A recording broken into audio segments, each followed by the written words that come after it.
So Keaton, what are some of your best Spikeball and/or Roundnet related memories? My favorite memory would be when my friends introduced me to the sport 6 years ago in Jasper, and I knew it was going to be a sport that I could immediately fall in love with. My second favorite memory would be winning Alberta Roundnet Provincials. My partner got injured, so I had to play with someone else, but it was great that we were still able to pull out the W. My most recent memory would be flying down to Toronto for Canadian Nationals. My partner again was injured for that, so I had to play with someone else, but we still had a good showing, and it was an awesome time to see all the other communities out there playing. So do you have any other recent memories, not related to necessarily winning, but just the experiences within the sport? This past season, we wanted to bring the professional Roundnet scene that we see in the States to Canada, and we decided that would be done through getting full Savage jerseys. We contacted a bunch of companies over the winter during the quarantine, and my boss was one of the sponsors that, knowing my passion of the sport, decided to pay for the jerseys. And my final memory was traveling down to the BC tour stop to try to qualify for Premier, and then getting sick and being in bed for 3 days while we were there, but still being excited about the tournament and following up and cheering on my teammates while we were there. So what makes you a good representative of the Spikeball brand? I would say because I understand the full spectrum of the Roundnet community. When we first started out, we showed up at our first tournament and we thought gentlemen serves were a thing, and boy were we surprised. Immediately after that tournament, we knew we had to go start working on our serves. Until now, we think we're at the top of the Roundnet scene in Alberta.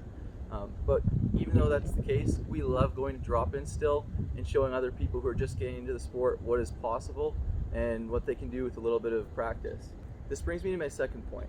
I'm always outside in our backfield practicing, and that brings a lot of curious eyes, and people stop me all the time to ask, what on earth are you doing back there? I usually give them a little spiel of the rules, why we enjoy playing it, and I'm always happy to explain to them this is a new, fastest growing sport in Canada. You probably can't make that claim anymore. I don't know if it actually Right. is. A good representative also needs to be able to take a step back.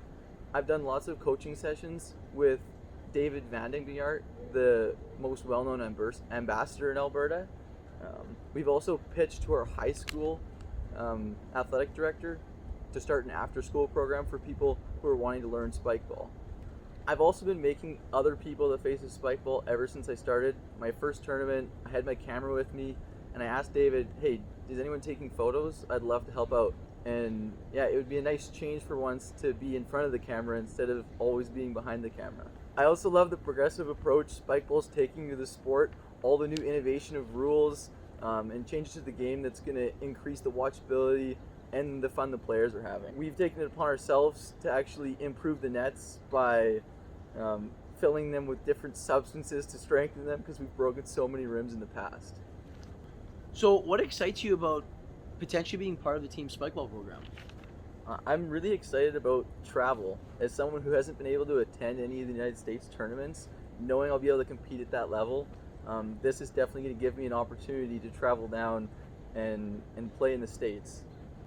I'm also super excited to be part of the elite group that's going to be responsible for a huge growth in the sport. And finally, it would be a dream to be part of the ESPN Spikeball media experience. Okay, Keaton, so what else should we know specifically pertaining to your kind of photography and stuff and how it could help Spikeball?